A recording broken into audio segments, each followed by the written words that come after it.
Welcome everybody to Big Ben and Ty Sports Cave. It's going to be a little mixture of a show today. Before we get started, we're going to go ahead and give a shout out to Bayleaf Indian Restaurant and Bar. Wade has said it's very good. Get down there. They got all kinds of levels of spiciness. So if you don't like spicy, just tell them that, and they will accommodate to your tastes. And on Riverman games that night, you can go down, park your vehicle, and walk up to the Civic Center for the Riverman game. Keep your car there. That way you don't have to pay the $15, $20, whatever it is, to park your car. So get on down to Bayleaf Indian Restaurant and Bar. And they cater to your tastes. If you can't stand spicy food, they'll tone it down to where they still have delicious food to your palate. And so anyway, to the next thing about it. Yeah. So speaking of Bayleaf, we are giving away a Bayleaf gift card, $20 gift card. So if you like, share, and comment on the show, so you get one entry for each of those things. So if you like it, you get an entry. You share it, you get an entry, and comment, you get an entry. So and also make sure when you do share it, make sure you set it to public so that way we can tell who shares it, so that way we can give you the proper tallying points. Yeah. Yep. Make sure you let us know about that. So like I said, that goes on until April 1st. We'll announce the winner on April 1st. And like I said, make sure you get in there. Yeah. So far, our top three is Anthony Stewart, Eric says, and actually Tire Guy. Yeah, Tire Guy, right down there. They're all tied with 4. Speaking of the Tire Guy, welcome, Tire Guy. Howdy. So we're going to do a little bit of, like I said, we're going to do a little bit of racing. But first, we're going to get into the Ice Pack report real quick. For the Rivermen right now, they have Davis, Tino, Barker, and McChesney on the IR. As of right now, I believe all those players, besides I believe Davis, is eligible to come back. They were supposed to be eligible to come back this weekend. So we'll see how the roster kind of changes over. And speaking of kind of the roster changing, the Rivermen have released Cyprin, Bleak, and Henderson are the ones that they have released from the roster. So let's go ahead and get into the Riverman Suitcase report. As of right now, everything's the same. Divine is in Reading. Massey is in Iowa. And Gillette is in Utah. So I believe that is the end of the Suitcase report. Ben, go ahead and give us your opponent outlook. I know there's some games in there, some important games for playoff spots. Yes. So, since the Peoria Rivermen are not playing this weekend due to being all weekend off, I figured I'd let you guys know about the rest of the SPHL because all the teams are great with the exception of a few of them. But anyway, I'm just kidding. Things are tight. So with the standings between 2 and 8, as we already know. So this weekend, there's Quad Cities versus Fayetteville, Huntsville versus Knoxville, Roanoke versus Birmingham, Macon versus Penn, and that's for tonight's games. And then tomorrow, there is only one game, and that's Huntsville versus Evansville. And those are the SPHL games of the week to watch if you want to get a hockey fix. Yeah. And also, I believe around here, Bloomington Bison are home, I think, tonight. So if you guys need a hockey fix for tonight, I believe Bloomington is home. So go on and get some hockey in. The big games, the big game this weekend, I think, is the Quad City Fayetteville game. I think Fayetteville needs to win this weekend to kind of keep their playoff hopes alive. Ben, go ahead. You said you needed to say something. Yes, there is a Bloomington Bison game tonight. It's a Faith and Family night. Okay. Up drops at 7, and it's the Fort Worth Comets they're going to be playing against. Fort Wayne. Fort Wayne. Yeah, Fort Wayne Comets. Indiana. Yeah. Go White Dogs. It just said FW, so it's like it automatically my mind went to Fort Wayne. Nope. FW. All right. So I think that's pretty much all we got to talk about hockey. With race season coming up, Eric, what do you see your race season looking like this year? Are you gonna try to make it out to a couple? And yeah, I'm gonna try to make it to Peoria a couple times, maybe Fairbury a few times. Are you gonna help your brother out in the pits? Well, yeah, Peoria. Yeah. I actually got to watch the World of Outlaws last night at Volunteer Speedway. It was a pretty decent show. I was happy that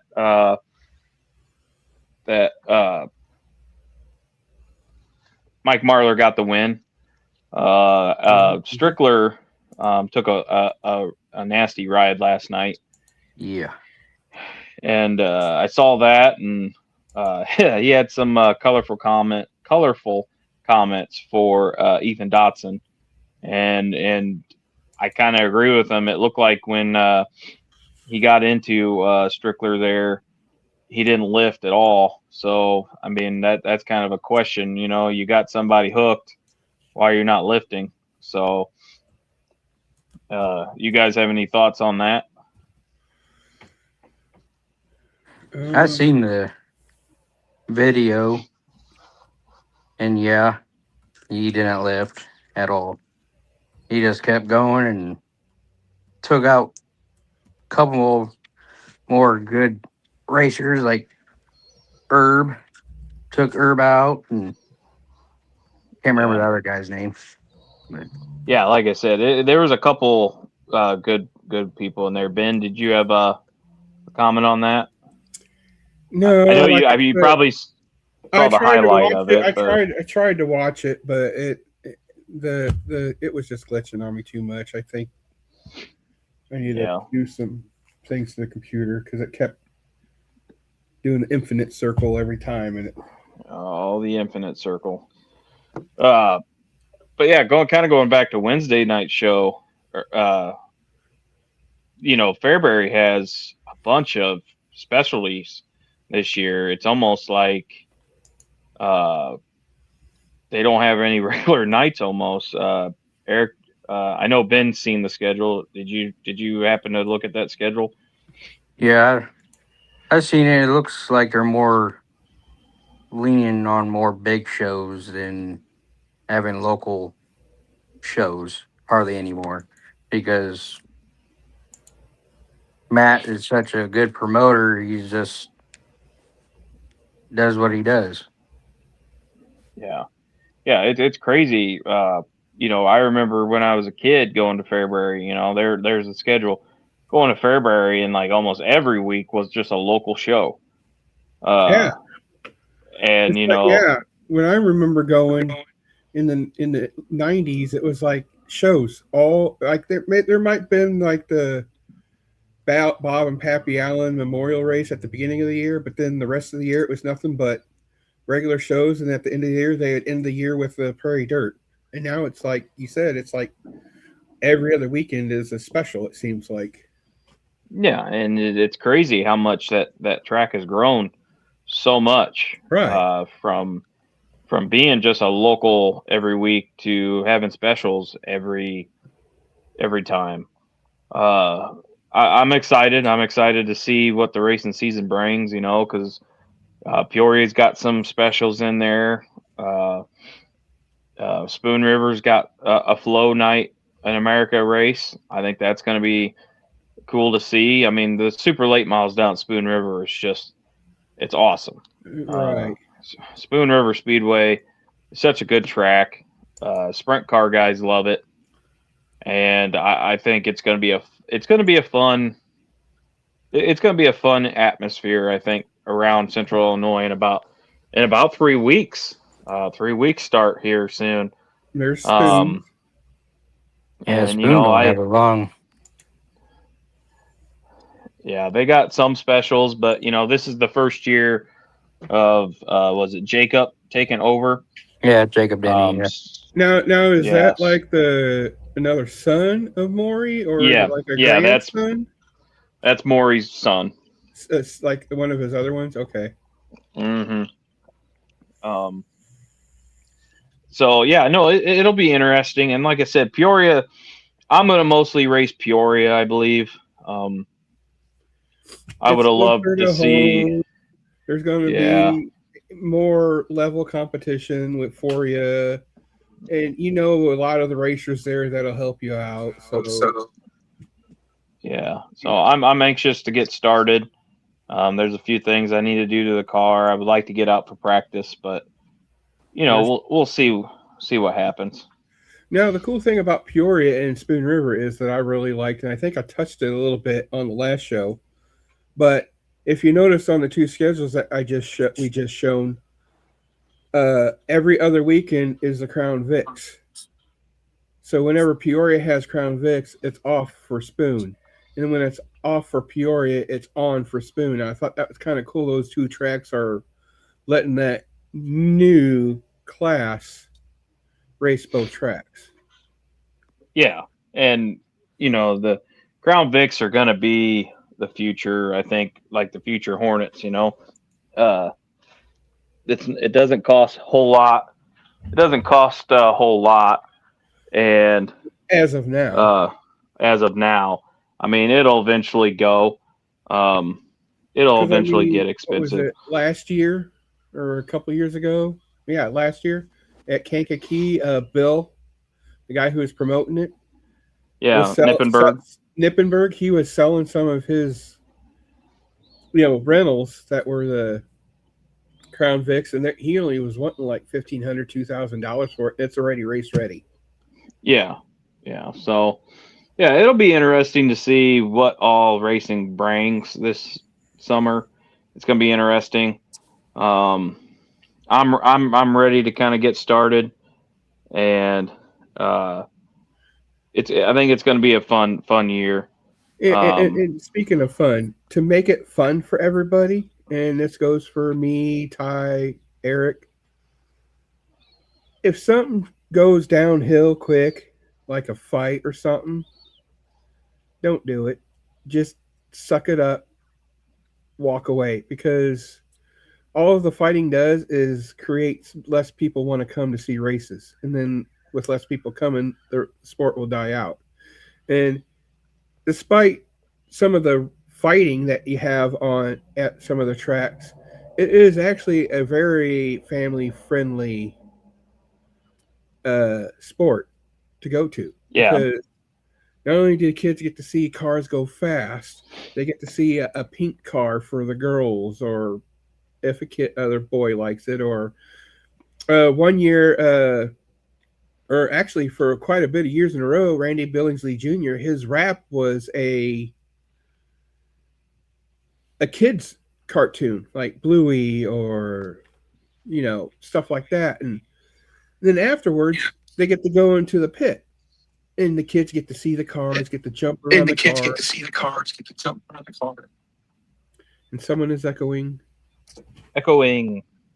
So anyway, my point being is just be kind. If someone pisses you off, just shrug it off, because 9 times out of 10 they're plastered, so they're not thinking straight. Nah, can't be. So anyway, my point being is just be kind. Just brush it off. Just go and have fun. Is my point. Yeah.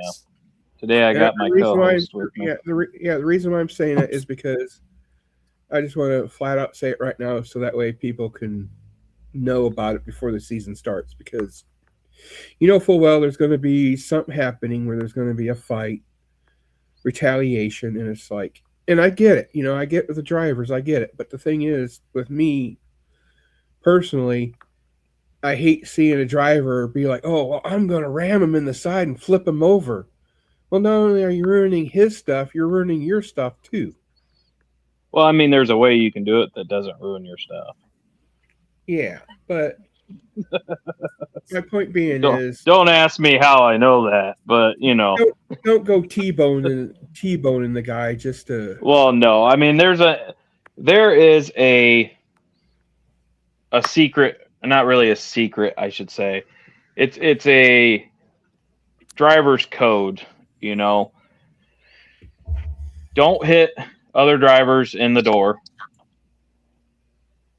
and don't basically purposely flip people. I mean, it's kind of a driver's code.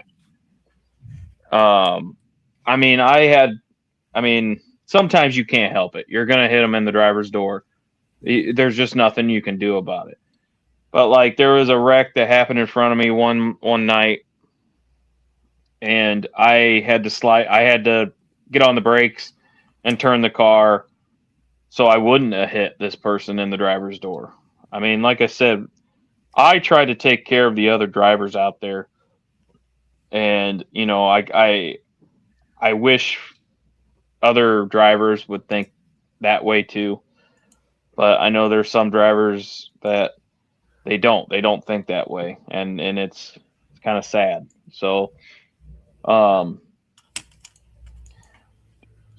what do you guys think of Jimmy Owens being in, I believe he's driving for Vic Hill? Yep, Vic Hill. For a little bit. It threw me off last night. I'm expecting to see Jimmy Owens in a black and green car, and here he is in a yellow and blue car, and it's just like, whoa, that's crazy. Yeah. Did you guys do the same? Like, kind of went, whoa, who's that? And then they said, yeah, I'm like, that's not Jimmy Owens. Where's the green, white, and black? Or yeah, or the black and yellow one. Yeah, I mean, it was crazy seeing him in blue and yellow. Still number 20, so I mean, he didn't get rid of that. But yeah, it's crazy seeing him in a blue and yellow car. I watched a little bit of the sprint cars last night. That was kind of a fun race. And then I kind of went to bed. I was a little tired. So, but yeah, no. Ben, you have any other news? Not offhand. Okay. Besides what I shown, just yeah, support your local track, no matter where it is.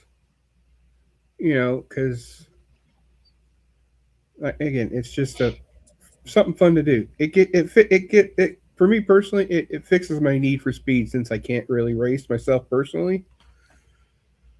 So it's a way I can go and I can see something fast and be a part of it. Yeah. How about the Blues last night? It's hard to explain for me. It's just something you have to experience, is what I'm saying. And then maybe hopefully the Blues. Yeah, the Blues last night, Eric. I was very shocked they won that. Not gonna lie. Robert Thomas with the overtime won. Why? Because Wiggles was there. Oh, Wiggles, yeah. Wiggles was there, our good friend. Every game that Wiggles goes, they win. So I said, keep going. You're doing us a favor. Well, right now the Blues are actually looking halfway decent after the trade. And it was kind of sad to see them trade away Braden Shen, the captain. But, it's time for new things. Like I was talking to Wade the one time, I was actually kind of, and speaking of Wade, there he is. A little late. But, hey, no, that's fine.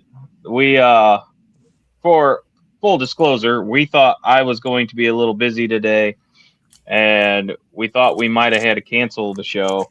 So I think everybody was kind of under the impression that we weren't going to have a show today, but some Yeah, things got canceled, and I said, well, let's go ahead and just try to do one, and that's what we did. So we'll give you a pass there, Wade, on this one. This was technically my fault. I kind of just threw this one together, and we kind of already went over Bayleaf, the Bayleaf drawing.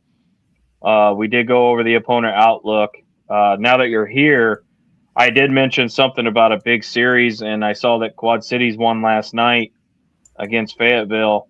That's a big game today. Wade, do you have any more to say on that one? Because, like I said, I think if Fayetteville loses tonight, they're pretty much their playoff hopes are dwindling even more. I tell you what, even losing the last 2 games that Fayetteville lost, they did gain a point, losing in overtime. But I mean,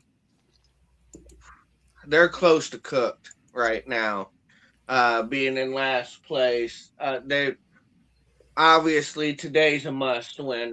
I feel like if they lose this game, look, you might be able to climb into the 9th position, but you're still, because they got some games left with Macon. But just like I've said in the post earlier, it don't matter if you catch Macon if you can't catch Quad City. So, Yeah. they're in trouble. This is a huge game, and they have to win it. And they got to get 2 points today. They just need those. Yeah. Yeah, I know. And I looked at the standings, and yeah, they're gonna have to really buckle down and win this game tonight against Quad Cities. And, and Quad Cities is fighting for their lives too right now for playoffs. So, I mean, they got it. They got a little bit of a lead, but if they start losing, they could slip down as well. So, I mean, this is a big game for Fayetteville. I watched about 5 minutes of it last night, and then I had to get busy doing something else. But it's crazy how, like we've said before in the past shows, it's very crazy how these points standings are right now. It's just crazy, and Ben, pulls them up right there. If you can scroll down a little bit, I mean, we know who's in first. Peoria's in first by 9 points over Roanoke. Evansville actually. Something? Huh? Didn't I say something about the Roanoke Rail Dogs as my underdog? Yeah, I believe you were, and then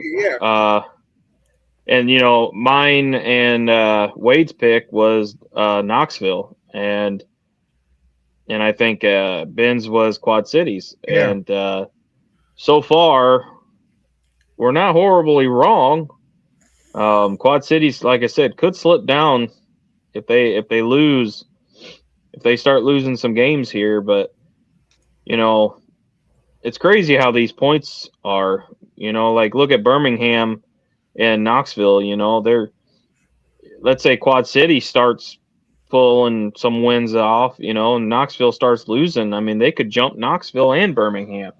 So so basically, if Quad City wins 2 games in a row, and Birmingham and Knoxville loses at least one of those games, wouldn't theoretically Quad City go above those 2? If they won 2 games, yeah. Yeah, that's what I'm saying. If they won 2 games. Yeah. Yeah, I mean, so the Dogs are on a heater. They're hot. They're probably one of the hottest teams in the league right now. So that's a dangerous team right now. And Knoxville and Birmingham, they were getting hot. Birmingham's still a little warm, but Knoxville is starting to cool off a little bit. And if Knoxville's not careful, they can find themselves in the 8th position as well. I mean, like you said, Ty, these standings are nuts. One bad weekend can change the whole complexion of where you're at in the standings. I mean, yeah, and look at Huntsville. Huntsville was in second for how many weeks, and now they're down to 5th. Yeah, I mean, it's just when a team gets cold, they can just start dropping down in the standings. Right. It's crazy, these standings. And like I said, big games tonight. And then, like I said, we got a big weekend next weekend at Knoxville, playing against Knoxville. Right. Since Wade is here, you want to just go ahead and go through that, and then that way Wade can do his pick report, or that way he can do his little a bit. Yeah, like I said, Ben, if you want to redo your opponent outlook.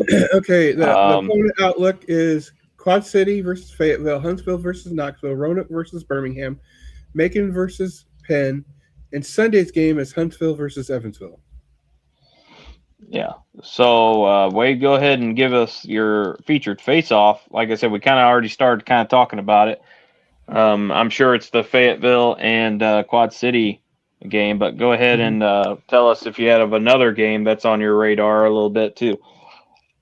Yeah. Like I said, that Fayetteville Quad City, that's got to be on the radar. It's a make or break game for Fayetteville. I think pretty much put them out of the playoffs. If they lose in regulation, I just, especially Macon had a huge win against or against Pensy the other day. That like I said, if they can't even catch Macon, they can forget about catching Quad City. So, Macon versus Pensy, that's definitely a huge game coming up. Sunday, Huntsville and Evansville, that's a huge game coming up. Roanoke and Birmingham's huge. I mean, all these games, you could easily select one of them, and you're justified in picking that as game of the week. I'm intrigued. I will say that. I am intrigued with Macon and Pensy. I think that's an underrated game. Macon is showing some fight. They are showing some character. They took Pensy to overtime, and Pensy, as we know, we've seen them for 3 straight games, are a very tough team, and that are especially tough at home in Pensy.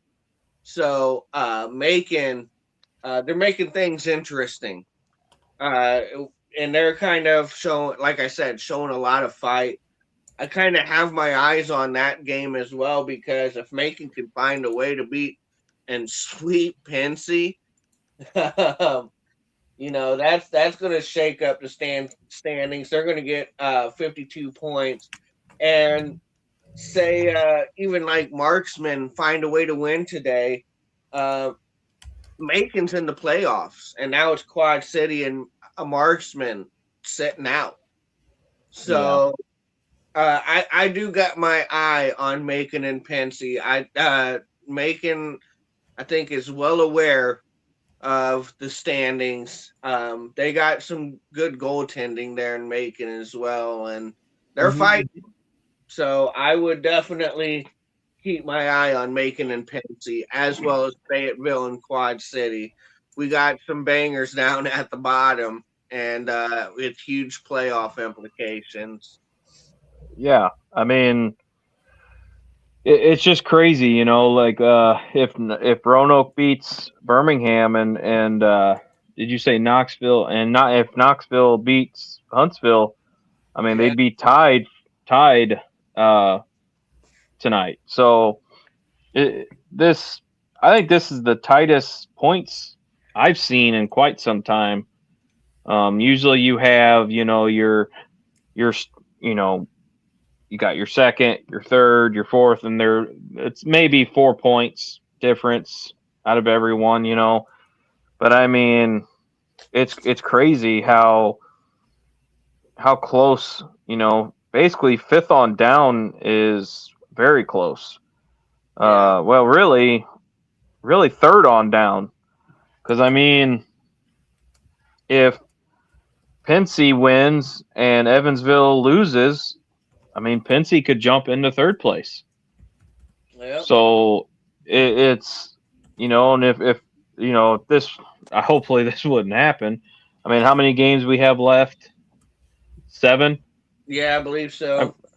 7 games. So, I mean, there's no way the Rivermen are getting bumped out of the playoffs. There's no way, but They might if get they bumped lose out. out, They might get bumped out of first, but they won't get bumped out of the playoffs. Is what you're saying? yeah. I mean, if let's say they lose out the rest of the year and Roanoke wins the rest of the year, I mean Roanoke would take first place Right. over. I Yeah. mean, we don't want that to happen, of course, but it is a possibility. Right. I think mathematically we could fall as low as third, but like I said, with Roanoke being on a heater, like I said, they're hot. They're hard to beat. I mean, even when their games are iffy, they're finding ways to win, and that's what I always say is important.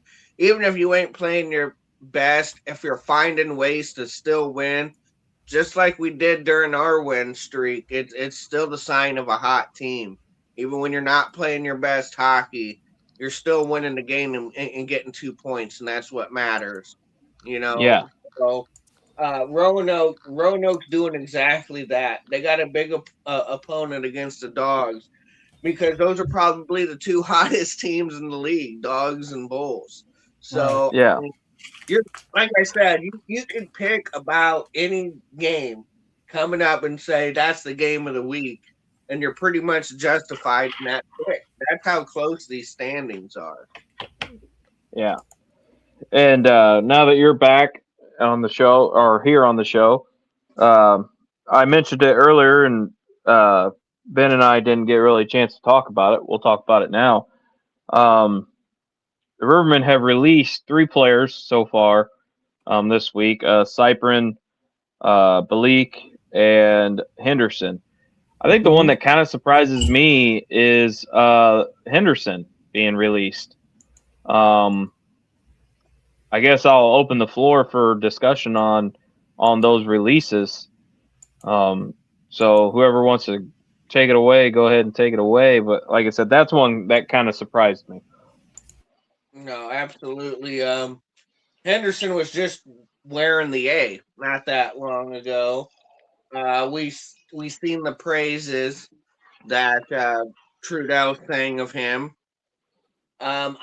I didn't see that coming. I'm gonna be honest. I kind of said beforehand that with Henderson this season's been hit or miss. I have seen his value, but I've kind of seen Henderson get lost in the shuffle too.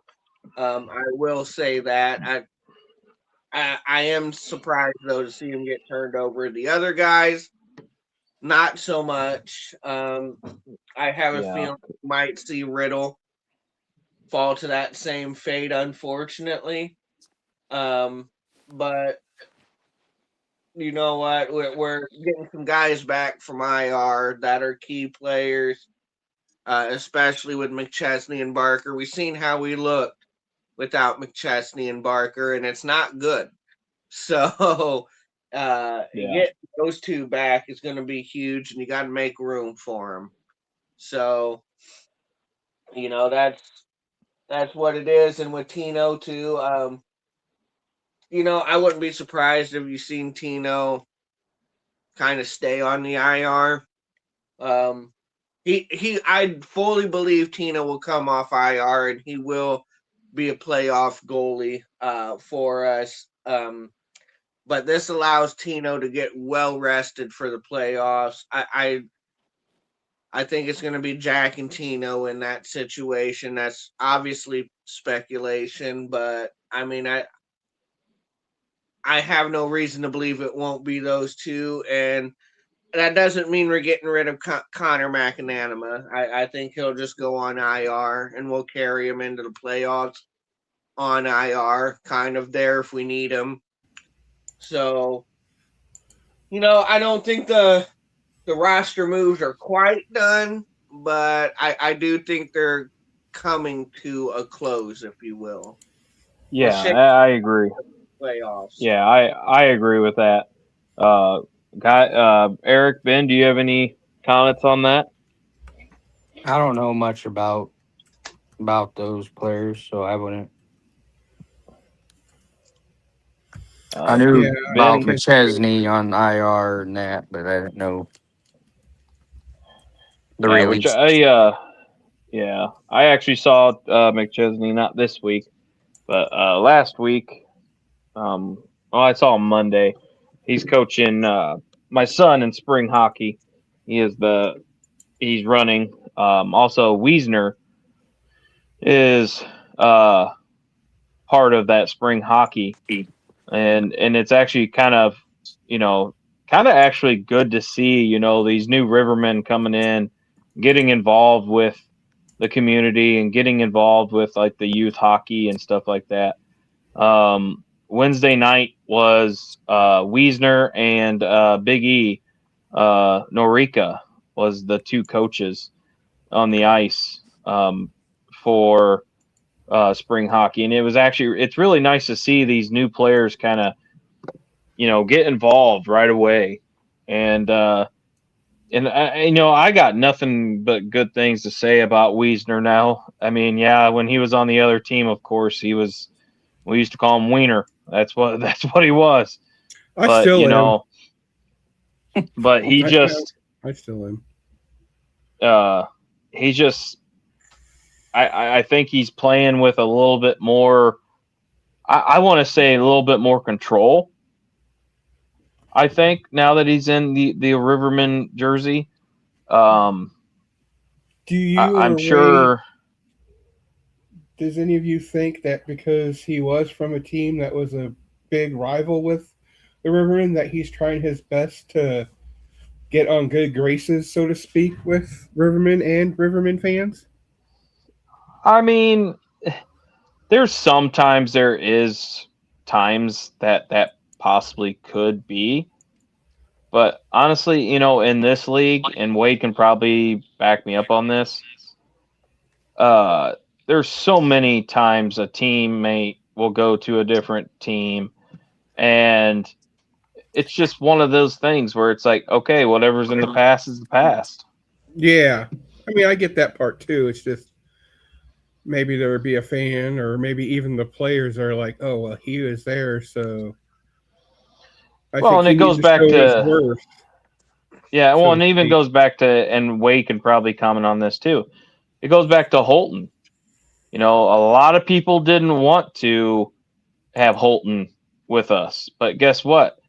He was probably one of my favorite players before he got. I think he got traded. Right. It was fun to watch him, and honestly, I think we got Wiesner because of his face-off ability. I've only seen him lose maybe 4 face-offs the whole time I've watched him in a Riverman jersey. Right. Yeah, that's the value he brings. We needed centermen. Flat out, we needed true centermen, and he is that. He's a great face-off guy. He's a gritty guy, and he's a hard worker. You can tell he's a hard worker on the ice. Gets himself in good position. Like I said, I just don't think he's needed those antics that you've seen with other teams. He's kind of needed to be that role with those teams, and he hasn't needed to be that way with the Rivermen yet. Is he capable? Of course he's capable. Could we see it? We could see it. But right now there hasn't been a need for that. So, and what I've seen too is Norica starting to throw his body around a little bit more too, which is good to see because, he's a big body for one, and he can really get some hits. Yeah, I try to see that his body getting thrown around and against Pensy and poor Suki. I don't know why, but he seemed to have picked him out, and I see him lay a couple of big hits on Suki and just pretty much steamroll him. So yeah. I mean, Suki was getting involved with Bear a little bit over the weekend too. I don't know if you actually saw that, but he was kind of picking out Bear to go after a little bit. And I think maybe that had something to do with Norica saying, no, this ain't going to happen. Yeah. And, you ask other fans and they'll say that this team is still missing that enforcer type person. Mm-hmm. And, I'll have to sort of agree with them in a way. this team's still missing that. But I mean, I think we have. AO's gone, so who do we have now? Yeah, Realistically? well, I mean, I don't know. AO, and I don't want to speculate or anything, but Right. I AO, understand that. AO, we didn't know when he was going to come back, and when he did come back, what kind of shape would he be in? And I'm not going to say that it was a bad trade because I think Wiesner has already kind of established his wealth in the face-off dot. Right. And he's gotten an assist on a lot on some goals too. So I think it wasn't a bad trade. And we've kind of talked about this on the past show. I don't think it's a horrible trade. And and I gotta remind people, we're not in the driver's seat on this. Guy knows what he's doing. He does everything for a reason. And we can go back to when Gertler was on the show and he said, well, if there's a guy in the locker room that's just not getting along with all the other guys, he doesn't care if you score 50 goals. You're gone. If you can't get along with the other guys in the locker room and if you're not there solely for the team, you're gone. And I think Wade has heard that before from other players too. I've heard it from other players and other people. So, I mean, maybe it was one of those situations. I don't know. Like the Moran trade, we don't know, so, which I hope Mike has a better series of games this next weekend. And maybe it was just because he's not used to the style we play, but there was a couple times that he looked a little lost, but that just might be because he's new. So who knows? Yeah, like Wiesner looked like he fit right in. The value of a good centerman and a good face-off guy in the playoffs. I think people underestimate that. That's why I like that trade. Moran, even though we didn't trade AO for Moran, I do think Moran was supposed to fill that AO void, if you will. But so far, to me, Moran is not living up to that bill. Now we got a big series against Knoxville. Knoxville is going to be playing to win. They're not, especially at home. These are going to be a tough 2 games for the Rivermen. We need some of that toughness and grit out of Moran. If I don't see that, I would have rather just kept Suki then. If Moran ain't going to step up to the plate here, because it's not just I've seen him drop the ball physically. I've seen him drop the ball offensively repeatedly during that Pensy series, and you spoke to it. Playing this former team, that was his first. That was the first matchup he had was against his former team, and like what you said, he appeared a little lost out there, but we can't afford to have him appearing lost against Knoxville. So we're going to need more out of Moran that when we do play, because I know he's capable of it. He's a vet of the league. We need contributions from him on the physical side of things and on the offensive side. I mean, that's why we made the trade for him. He's a 2-way player who can be physical, but he's not showing his capabilities yet, and that's a little disappointing on my end. But we'll see. Yeah. Hopefully he makes me eat my words against Knoxville. I really do. Well, you never know. You might be eating crow. Yeah, exactly. That was an inside joke. But anywho, I mean, I kind of agree with Anthony. Suki was headhunting this past series against Pensacola, and he thinks he was pissed, and it showed, and he might have been, because he was trying to hit everybody that he could, But it might be just one of them players where, all right, you're no longer my team, so I'm gonna play you like I need to play. So yeah, Yeah. yeah, Sean. He used to play in 75-degree weather almost year round, and I'd rather be in Florida too. And yeah, I mean, it's starting to warm up here in Central Illinois. We had a little brief spring for a couple days, and now Monday it's supposed to be like 29 degrees Supposed to or get snow lower. tomorrow, So Monday. yeah, we're supposed to get a storm, and then it turns into like a blizzard conditions going into Monday. So yeah, no, it's going to be interesting to see these last few weeks of gameplay to see where everything lands. I don't think the Rivermen are going to lose first place. Oh, excuse me. And I don't think they'll lose. I mean, it'll be close between second and first, but I don't think they'll get out of first this year. yeah. So before we kind of get our final discussion here, Wade, go ahead and give us. I did a little shout out to Bayleaf, but we'll give you this time. Get a little shout out to Bayleaf Indian Restaurant and Bar. Yeah, of course, love to. Bayleaf Indian Restaurant and Bar, located in the downtown Peoria area, just right off the riverfront. Just a few blocks away from Carver Arena. They got some great food options there for everybody, for the family, including the kids. Um, maybe you want to venture out that way with the Rivermen being off and give them a try. But if you do eat before a Rivermen game, they do happen to offer free parking. You could leave your car and walk if you so choose, and save that $10 from parking.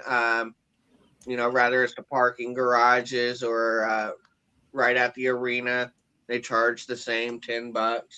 So I mean, you could save a little extra cash there, and you don't have to worry about parking in the street. You can park in the lot there. But yeah, like I said, get on there and down there and try them out. They got great food. It's a great atmosphere with great service, many options to choose from. Um, Again, mild, medium to hot, no spice even. With their food, with nearly every food option. So get on down there, check them out, give them a try. Tell them Wade sent. Yeah. Okay, Yeah, and right. then of course with our friends down at Bayleaf, we're doing the drawing to remind everybody that kind of maybe came in late again. Like, share, and comment, and you will get one entry per like, one entry per share, one entry per comment to get in the drawing for that $20 gift card to Bayleaf Indian Restaurant and Bar. The winner will be announced on April 1st. So get in there, get your likes, get your shares, get your comments. Mm-hmm. Make sure you let us know that you shared, because I know some of the people that share, they have their settings on their Facebook pretty private, so for some reason it won't show that you shared. So like I said, let us know if you shared. And yeah, there's that's how close it is That's to literally like Wade said in previous episodes. It's literally 3 blocks away from the Civic Center. yeah. So, and with the nicer weather coming, it'll be great. Go down there. Yeah. Yeah. Literally, and then not even that. It's 2 blocks away if you really think about it. Yeah, and then also I'm going to do a little bit of advertising in the springtime, summertime. If you go to a Chiefs game, go down there and get some Bayleaf, and then go to the Chiefs game right after. I mean, it's not too far away from the Dozer Park down there in downtown Peoria. So yeah, get down there, and hopefully maybe you'll win that $20 gift card that we will be raffling off on April 1st. So like I said, April get your Fool's like, Day. shares. Yeah, April Fool's Day. There's no fooling when it comes to that drawing. And then, like I said, we're hoping to right there. Hopefully, yeah. That's literally like it's probably like a couple couple more blocks, like 2 or 3 more blocks, but still, That's a great Yeah. location. it's a great location. You can get, you know, I mean, Yeah, it's got about. So even- yeah, we're even if hopefully you going to wanna be go to doing the- some more drawings. Even if you want to go to the riverfront, you know, pavilion area, it's literally a hop, skip, and a jump. So I mean, it's a great place for this restaurant. Yeah, and like I said, that's going to be our first drawing. Like I said, we're hoping to do more drawings, even throughout the race season. So keep your eyes on that as we're thinking of things to raffle off. And we got a few ideas, so keep your eye on that. I mean, it might now be that a we- thing they're cruising. It might be a ticket to get into the race. It might, you don't know. So just stick around to our shows, and when we do it, Yeah. share, like, subscribe, everything, and Yeah. away So we go. I'm gonna change the league up here a little bit since we got Eric on. He's a avid Blues fan as well. I know Ben's kind of a Blackhawks fan. We won't hold that against him. But Well, guys, I don't what? hold it against Eric being a Cardinal fan. So Well, you know. You What know, do you you guys think? grew up with them all your life, so Yeah. Well, guys, what do you guys think of the trades that the Blues have done? I know me and Wade kind of talked off air about it a little bit. Were you surprised by the trades? Were you surprised who was named in the trades? Were you surprised on who wasn't named in some of the trade talks?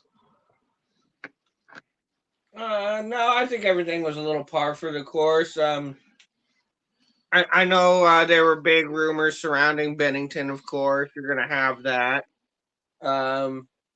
Losing Braden Shen, I think, that hit for some people. I don't know if you remember, Ty, but I said earlier in the podcast, even though I like Shen, that there could possibly be a change in leadership. So it is sad to see Shen go.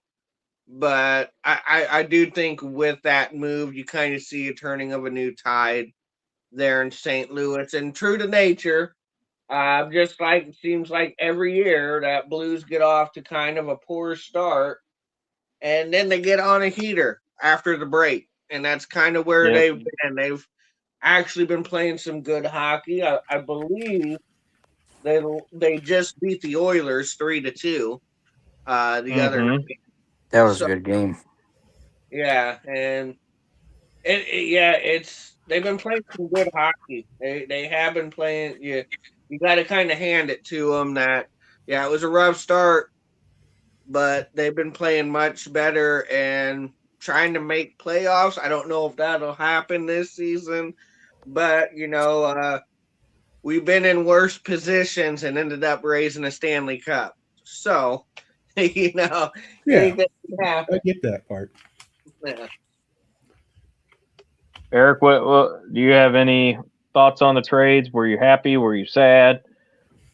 I was kind of happy, not because Finn got traded, but it's kind of happy to see the trades that they made, because it almost seems like the team itself is more playing better hockey, in my opinion, with those trades.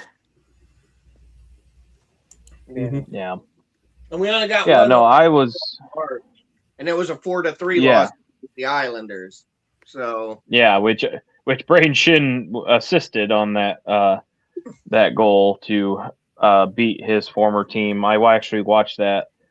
I was kind of shocked to see Parayko say no to his trade, to be honest. I was very surprised that he used his no trade clause to stay in St. Louis. I was expecting the first time he got a trade, he was going to be like, "Yep, I'll waive it." To be traded. I mean, right now he could be with Buffalo, and Buffalo is playing some good hockey right now. yeah, They're they're probably one of the best teams right now in the NHL right now. They're playing some damn good hockey. But yeah, no, I was sad to see Braden Shin go.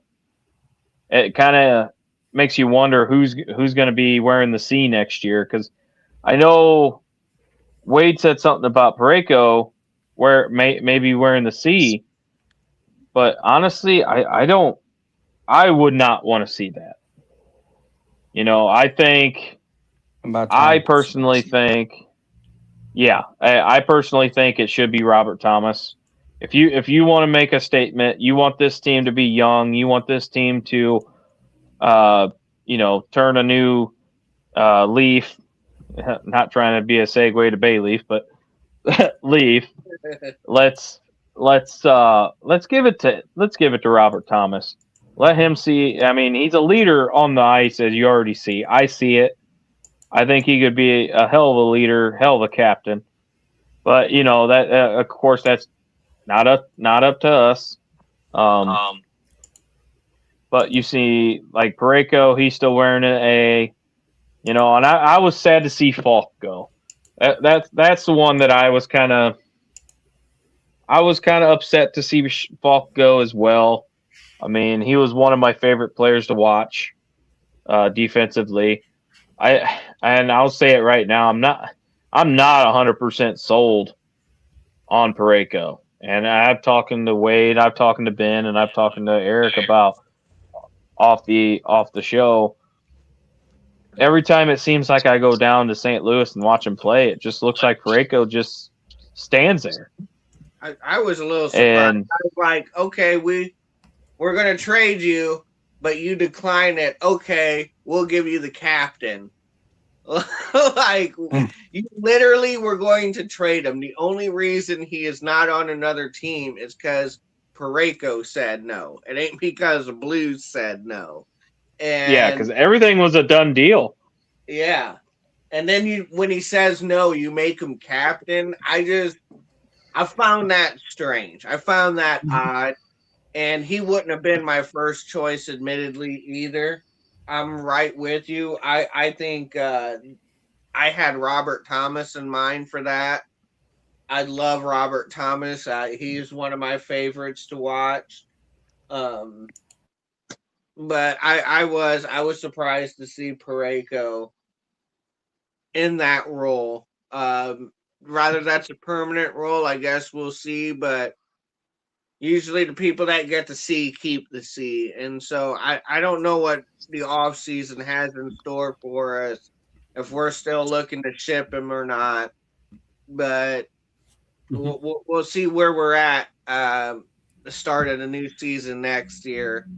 See what Parayko's role is, if he's still a part of the team, and if that turns into a permanent C on his chest. We'll just hope. Yeah. Yeah, I hope I hope he's sort of with the team, but I think it's time to move on from some of the players that's been there for a while. I'm not saying it's a total rebuild. I don't think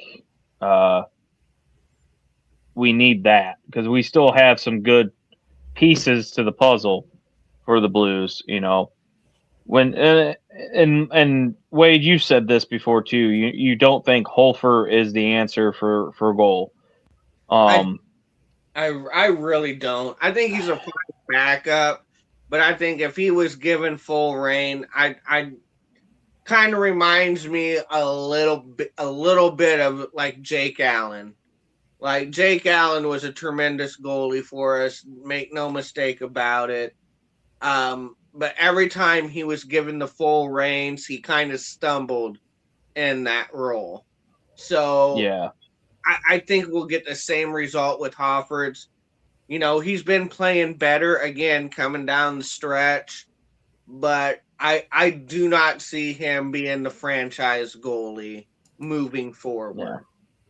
I mean, do you see Bennington with us next year? That's a good question.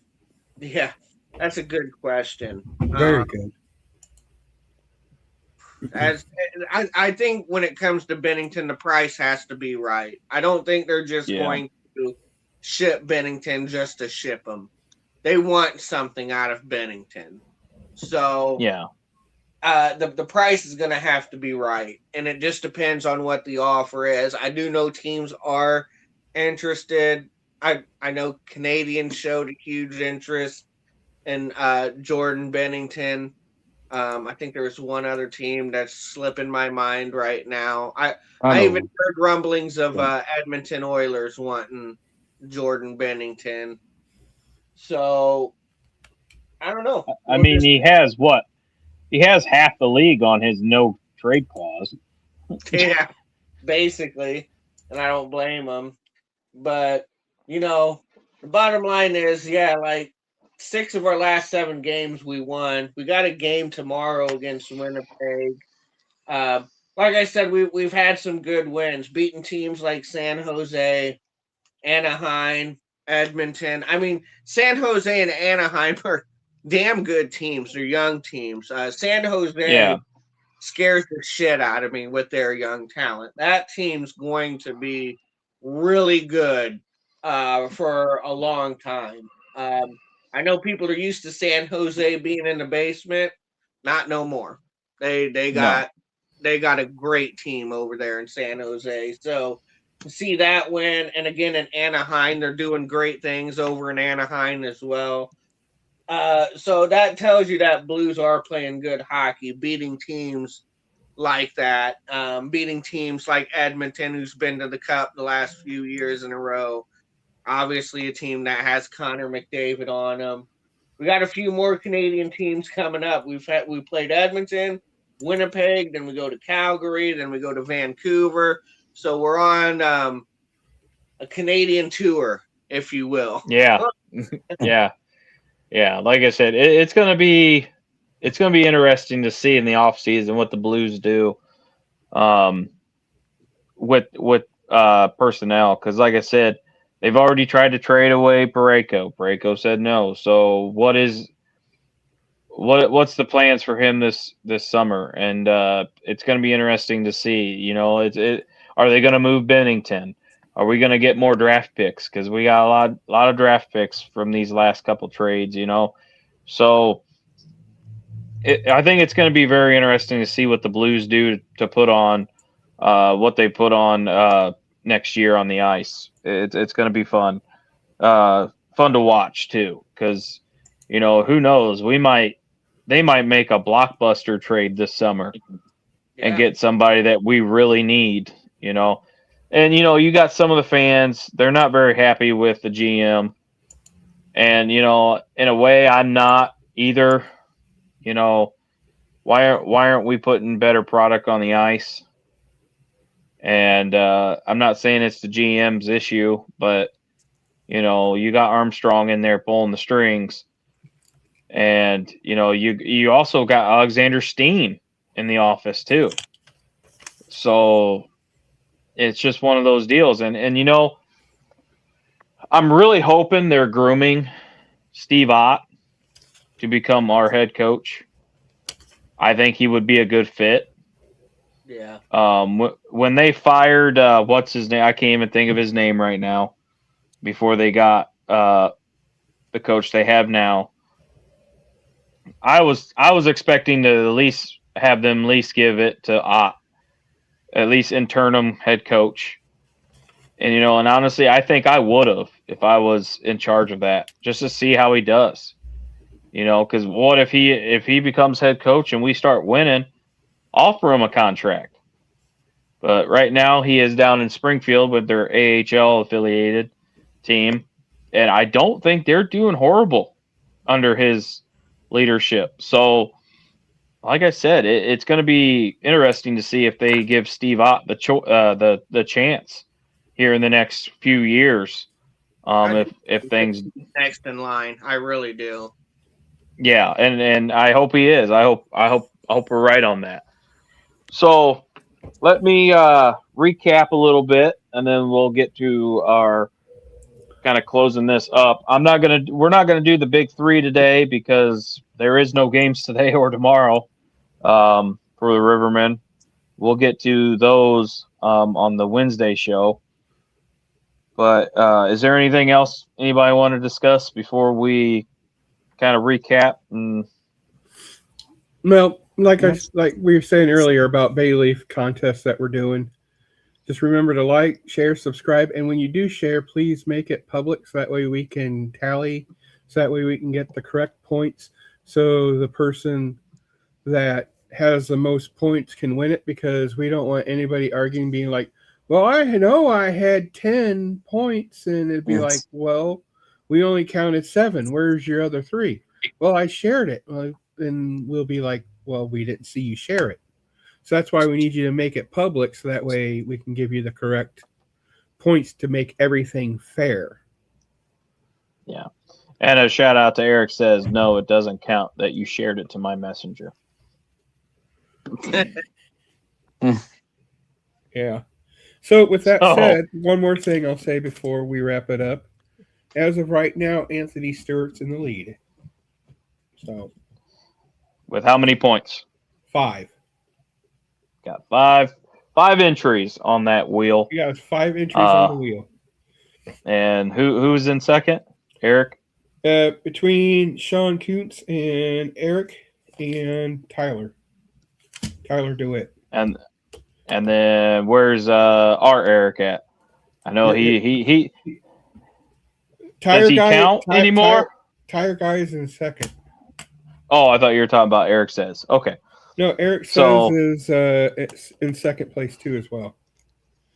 Okay, so both Erics are in second place. So I'll kind of recap. Like I said, Suitcase, nothing really changed there. Gillette's still in Utah. Divine's in Reading, and Massey is in Iowa. Which we'll probably discuss on Wednesday a little bit about Iowa, saying that they are no longer going to be operating next year. So what does that mean for maybe the SPHL? What does that mean maybe for the Fed League?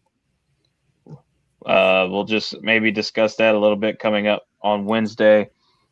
Like I said, the Rivermen have released Cypher, Balik, Henderson. Like I said, we got some big games, playoff implications this weekend with Quad Cities and Fayetteville, and really the rest of the league with points. And I believe that is it. All the recap. So, like I said, we appreciate everybody listening. Like I said, like, share, comment, get you in that entry. Also, like, share because the bigger we get, the more giveaways we can give away. Exactly. I know. We are trying to think of one for the races, and maybe we will give out 2 pit passes to come sit with me while I race, hopefully at Peoria. Maybe we're thinking of that. Maybe we'll do maybe if we can get everybody on board, maybe we'll do kind of maybe a meet and greet down at Bay Leaf. You know, we can all just go down to Bay Leaf and do a little meet and greet. Or go a couple hours early to the races and do a tailgating party with everybody before the races. So we're trying to get everything kind of squared up. Anything else anybody else has to say before we end it? No. Aaron, you got something? Nope. All right. So on behalf of myself, Big Ben, Wade, and the Tire Guy, Eric, thank you for watching. Thank you for liking, sharing the page. Like or share it. Give it out to your friends. And we will all see you Wednesday night here. I believe we're going to try to do 4 o'clock here. Or a little after. Yeah. On Wednesday. So see you guys on Wednesday. And Wade, we always try to keep it with style on this podcast. We always got to keep it Riverman style. All right, guys. Y'all have a good rest of your Saturday. All right.